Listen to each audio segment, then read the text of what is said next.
काजल की कोठरी में कैसो सयानो जाए, एक लीक काजल की लागी है पे लागी है। नमस्कार, मैं जनवक्ता शिवम गौतम और मैं ऐसा इसलिए कह रहा हूं कि अभी नेशनल हेराल्ड केस में जिस तरीके से राउज एवेन्यू कोर्ट के एक विशेष जज मिस्टर गोगने ने जो फैसला लिया, उस फैसले के बाद पूरे देश में एक अलग तरीके का नैरेटिव फैलाया जा रहा है। बड़ी बड़ी प्रेस कॉन्फ्रेंस की जा रही है, मीडिया में खबरें छप रही हैं और ये दावे किए जा रहे हैं कि जो सोनिया गांधी और राहुल गांधी हैं, उन्हें नेशनल हेराल्ड केस में पूरी तरीके से बरी कर दिया गया है। लेकिन ये सब हो क्यों रहा है और इस सब के पीछे किसकी खेल या फिर कहें कि किसकी आदेश है? ये जो नेशनल हेराल्ड का मामला था, इसमें साफ तौर पर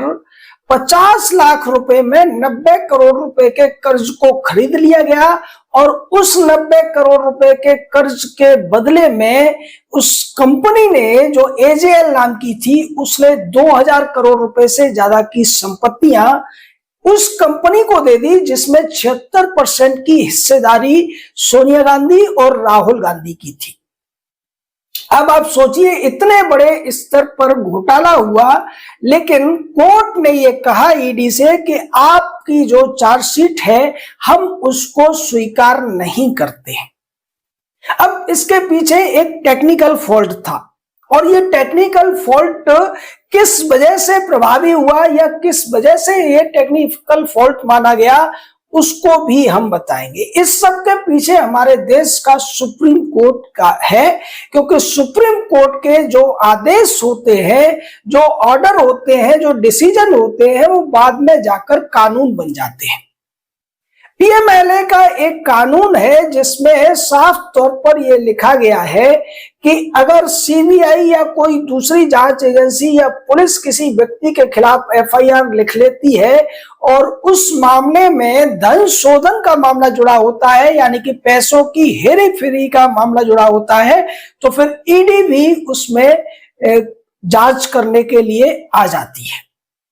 अब इस मामले में हुआ क्या था जिसकी वजह से सोनिया गांधी और राहुल गांधी के खिलाफ ईडी की चार्जशीट को स्वीकार नहीं किया गया है? उसकी वजह यह है कि पिछले 2-3 सालों में पीएमएलए और ईडी को लेकर जो जो सुप्रीम कोर्ट की टिप्पणियां रही हैं या डिसीजंस रहे हैं, उसी को आधार बनाते हुए स्पेशल जज ने यह कहा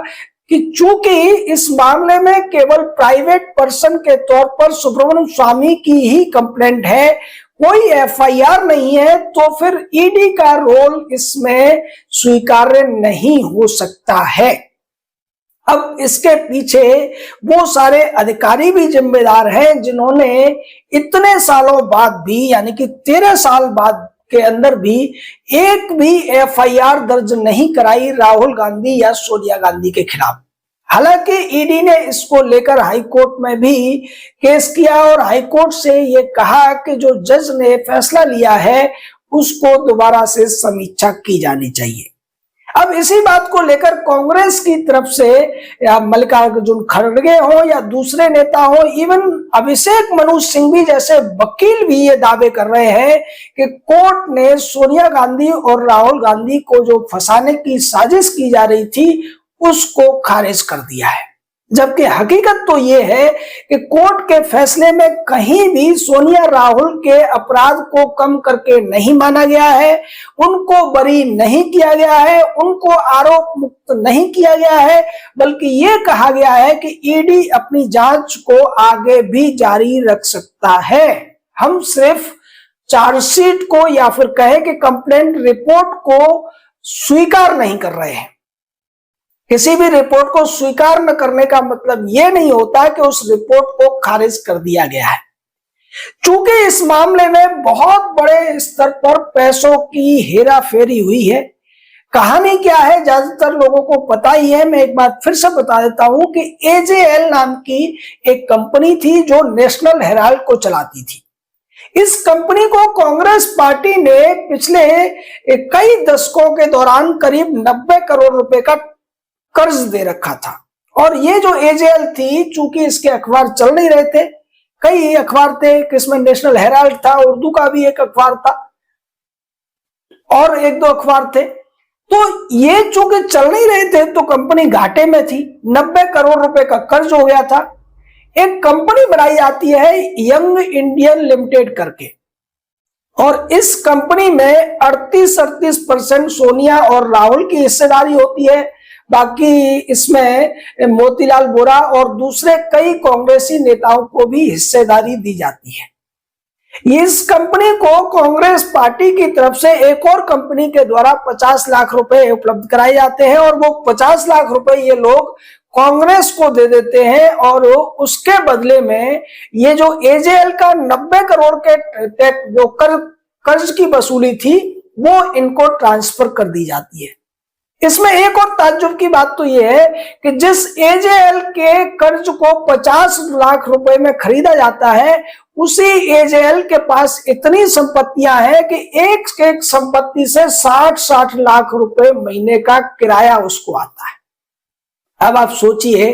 कि जिस कंपनी के पास हजारों करोड़ रुपए की संपत्ति है, उसके कर्ज की वसूली को 50 लाख रुपए में कैसे खरीद लिया गया, और वो भी केवल और केवल गांधी परिवार के स्वामित्व वाली कंपनी के द्वारा। यही वजह थी कि इस पूरे मामले में ईडी भी आया, और ईडी ने बहुत सारी जांच इसमें की, जिस जांच के द्वारा यह पता लगाया गया कि ये पैसा कहां से आया था, किसके थ्रू आया था और किस तरीके से ये फर्जीवाड़ा किया गया।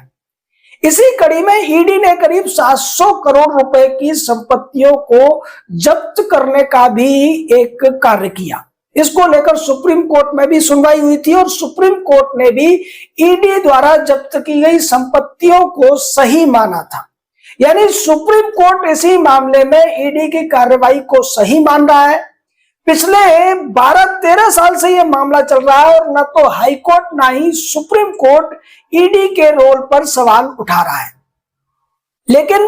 2022 से 25 के बीच में सुप्रीम कोर्ट में जो कुछ हुआ, जो कुछ प्रेसिडेंस दिए गए, जो कुछ डिसीजन दिए गए, या फिर कहें कि पीएमएलए और दूसरे कानूनों में जो जो मॉडिफिकेशन किए गए, उसकी वजह से राउज एवेन्यू कोर्ट के विशेष जज को यह मौका मिल गया कि उन्होंने ईडी की जो चार्जशीट थी या फिर कंप्लेंट रिपोर्ट थी, उसको स्वीकार करने से, उसका कॉग्निजेंस लेने से मना कर दिया। अब इसी को आधार बनाकर कांग्रेस पार्टी पूरे देश में ये प्रचार करने की कोशिश कर रही है कि पिछले 12-13 सालों से गांधी परिवार को झूठे केसों में फंसाने की कोशिश की जा रही है। गांधी परिवार बिल्कुल पाक साफ है, उन पर भ्रष्टाचार के आरोप लगाए जा रहे हैं, और इसी मामले में राहुल गांधी और सोनिया गांधी दोनों पिछले 10-12 साल से जमानत पर भी चल रहे हैं। अब आप सोचिए कि झूठ का सहारा लेकर किस तरीके से अपने आप को बेगुनाह बनाने की कोशिश इस देश में की जाती है, और हमारे देश का जो मेन स्ट्रीम मीडिया है, उसके जो पत्रकार है, वो इन लोगों से सवाल भी नहीं कर पाते हैं। ऐसा ही कुछ केजरीवाल और उसकी पार्टी के मनीष सिसोदिया, संजय सिंह के मामले में भी हुआ था। उन लोगों को जमानत दी गई थी, लेकिन उन्होंने ऐसा प्रचारित किया कि उन्हें कोर्ट ने बरी कर दिया है, यानी उनके ऊपर लगाए गए जो आरोप है वो झूठे हैं। ऐसे दावे वो लोग करते रहे, जबकि उनको जमानत इस शर्त पर दी गई थी कि वो केस से रिलेटेड मामले में कुछ भी नहीं बोलेंगे। लेकिन हमारे देश की जो ज्यूडिशरी है, वो ऐसे मामलों में आंख, कान, नाक सब कुछ बंद करके बैठ जाती है। ये जो मामला चल रहा है, इसमें साफ तौर पर कोर्ट की अवमानना भी कही जा सकती है, कानून की अवमानना कही जा सकती है, और साफ तौर पर यह झूठ परोसने की कोशिश की जा रही है, अफवाह फैलाने की कोशिश की जा रही है। लेकिन न तो इस पर सुप्रीम कोर्ट कोई कार्रवाई करने वाला है, न हाई कोर्ट कोई कार्रवाई करने वाला है, क्योंकि इस मामले में झूठ परोसने का काम अभिषेक मनु सिंघवी जैसे वकील भी कर रहे हैं, जो अच्छे तरीके से जानते हैं कि इस मामले में सोनिया राहुल की जो आपराधिक जवाबदेही है वो अभी भी है। ना तो वो जमानत से बाहर आए हैं, उनकी गिरफ्तारी हो सकती थी अगर इस मामले में चार्जशीट को कॉग्निजेंस मिल जाता, चार्जशीट स्वीकार हो जाती, तो ईडी सोनिया और राहुल को गिरफ्तार भी कर सकती थी। ईडी अभी भी जांच जारी रखेगी और दूसरी तरफ इस मामले में अब सीबीआई ने भी एफआईआर कर दी है, तो उस एफआईआर के बाद एक बार फिर से ईडी का रोल बन जाता है। लेकिन सवाल फिर ये उठता है कि संसद से कोई कानून बनाया जाता है, बड़े ही सोच समझकर विचार करने के बाद उस पर संसद में भी चर्चा होती है और उसके बाद अगर किसी कानून को हाई कोर्ट या सुप्रीम कोर्ट उसकी व्याख्या करते समय तोड़ मरोड़ देता है या उसका मॉडिफिकेशन कर देता है, तो फिर वो कानून बेअसर दिखाई देने लगता है। ऐसा ही इस मामले में साफ नजर आ रहा है।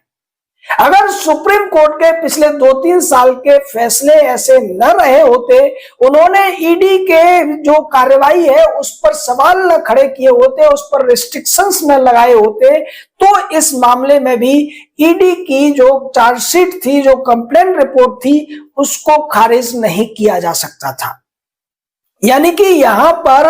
इस चार्जशीट को रिजेक्ट करना या अस्वीकार करने के लिए जितना ये विशेष जज जिम्मेदार नहीं है, जितने कि सुप्रीम कोर्ट जिम्मेदार है। अगर सुप्रीम कोर्ट ने पीएमएलए को अपने हिसाब से मनमाने तरीके से व्याख्या नहीं की होती, तो ये सब जो कांग्रेस पार्टी कर रही है, जो सोनिया राहुल कर रहे हैं, जो दावे किए जा रहे हैं और सरकार पर, ईडी पर, सीबीआई पर जो आरोप लगाए जा रहे हैं, वो भी नहीं लगा रहे होते। यानी इस सब के लिए सबसे ज्यादा कोई जिम्मेदार है तो वो सुप्रीम कोर्ट जिम्मेदार है, क्योंकि कानून बनाने का काम संसद का है और संसद जो कानून बनाती है उसके आधार पर ज्यूडिशरी को सजा देनी होती है। लेकिन होता यह है कि संसद कानून तो बना देती है, या तो सुप्रीम कोर्ट, हाई कोर्ट उसको असंवैधानिक घोषित कर देते हैं, या फिर उसको एकदम से आप सोचिए कि बेअसर करने के तमाम तरीके अपना लेते हैं। कोई भी कानून आप उठाकर देख लीजिए, उसमें कानून के हिसाब से अपराधी को सजा होनी चाहिए, लेकिन सुप्रीम कोर्ट और हाई कोर्ट में जब मामला चला जाता है, सिब्बल सिंघवी, प्रशांत भूषण टाइप के जो वकील होते हैं, वो उस कानून के अंदर लूप होल ढूंढने की कोशिश करते हैं, उसको कमजोर करने की कोशिश करते हैं और संविधान का सहारा लेकर, नेचुरल जस्टिस का सहारा लेकर, मौलिक अधिकारों का सहारा लेकर जो भी भावना उस कानून को बनाते समय होती है, उस सबको पूरी तरीके से खारिज करवा लेते हैं। जैसा कि अनुच्छेद 21 के तहत जो ये कहा जाता है कि bail is right and jail is exception, उसमें भी ये कहा जाता है कि किसी भी व्यक्ति की स्वतंत्रता और गरिमा को बंधक नहीं बनाया जा सकता है। लेकिन दूसरी तरफ उसमें जो आखिरी लाइन है उसको ये बाईपास कर देते हैं और उसमें यह कहा गया है, अगर कानून के अनुसार ऐसा करना जरूरी है तो, यानी कि अगर किसी व्यक्ति को किसी कानून के तहत जेल में रखना या डिटेंशन में रखना जरूरी है, तो फिर बेल इज नॉट राइट, यानी कि जमानत फिर अधिकार नहीं रह जाता है। लेकिन उसी बात को घुमा फिराकर, बाल की खाल निकालकर ये जो वकील होते हैं ये दर्शाने की कोशिश करते हैं कि कानून का ये तकाजा नहीं है कि उस व्यक्ति को जेल में रखा जाए। तमाम दूसरे बहाने बना दिए जाते हैं और भारत के संविधान के अनुच्छेद 21 को या फिर 22 को, जितने भी मौलिक अधिकारों से संबंधित अनुच्छेद है, उनको वहां घुसाने की कोशिश की जाती है और बड़े बड़े अपराधियों को इसी आधार पर जमानत दिला दी जाती है। यानी कि आप कड़े से कड़ा कानून बना लीजिए, लेकिन हाई कोर्ट और सुप्रीम कोर्ट में बैठे हुए जज और उनके सामने पैरवी करने वाले वकील अगर नहीं चाहें तो फिर आप उसको लागू नहीं करवा पाएंगे और न करवा सकते हैं। ऐसा इस सोनिया राहुल के मामले से साफ नजर आ रहा है। इसकी वास्तविकता तो ये है कि ये दोनों माँ बेटे अभी भी दोषी हैं, अभी भी इनके खिलाफ जांच चल रही है, अभी भी इन पर सजा का और जेल जाने का खतरा है, लेकिन प्रचारित ये किया जा रहा है कि ये दोनों बरी हो गए हैं, नेशनल हेराल्ड केस में कोई घोटाला नहीं हुआ है। अब ये तो एक सामान्य व्यक्ति भी समझ सकता है कि अगर 50 लाख रुपए में कोई व्यक्ति 90 करोड़ रुपए के कर्ज का अधिकार, वसूलने का अधिकार खरीद रहा है, तो कितना बड़ा घोटाला है। और वो भी तब कि जो कर्जदार है उसकी एक एक संपत्ति से 60-60 लाख रुपए महीने का किराया आ रहा है। अब आप सोचिए, आज की डेट में जो नेशनल हेराल्ड की संपत्तियां हैं, जो दिल्ली, मुंबई, लखनऊ, बड़े बड़े शहरों में फैली हुई हैं, क्योंकि वो सरकार के अधीन काम कर रहा था, तो उन संपत्तियों की जो आज के समय देखा जाए तो बाजार कीमत 5,000 करोड़ रुपए से ज्यादा है। 50 लाख रुपए में भी 1 लाख रुपया भी न तो सोनिया की जेब से गया, न राहुल की जेब से, और ना ही मोतीलाल वोरा की जेब से गया था। वो पैसा भी कहीं और से आया, किसी सेल कंपनी के माध्यम से आया, और पैसा गया भी किसी और को। लेकिन इन मां बेटे को और बाकी दूसरे कांग्रेसी नेताओं को 5,000 करोड़ की संपत्तियों पर स्वामित्व का अधिकार मिल गया। क्या ये अपराध नहीं है? क्या ये घोटाला नहीं है? इसे तो सामान्य व्यक्ति से भी अगर पूछा जाएगा तो वो भी इसे कह देगा कि हाँ, ये तो घपलेबाजी हुई है। लेकिन कांग्रेसियों की निर्लज्जता देखिए, अभिषेक मनु सिंघवी टाइप के वकीलों की निर्लज्जता देखिए कि वो एक टेक्निकल फैसले की वजह से चार्जशीट रोक दी गई, उसके आधार पर ये कहने की कोशिश कर रहे हैं कि सोनिया और राहुल बिल्कुल बेदाग हैं, इनके ऊपर झूठे आरोप लगाए गए थे, इन्होंने कोई घोटाला नहीं किया, ये संपत्तियां तो उन्हें भगवान की तरफ से मिल गई। अब इस मामले में हाईकोर्ट में सुनवाई होनी है। हाईकोर्ट की सुनवाई में भी अगर ये टेक्निकल फॉल्ट रहता है, फिर भी ईडी अपना काम करने से रुकेगी नहीं। नेशनल हेराल्ड में जो कुछ घपलेबाजी हुई है उसके लिए राहुल और सोनिया को सजा तो मिलकर ही रहेगी। आपका इस पूरे मामले पर क्या कहना है? सुप्रीम कोर्ट की जो भूमिका है उस पर आपका क्या कहना है? अपनी राय दीजिए, हमारे साथ जुड़े रहिए। जय हिंद, जय भारत।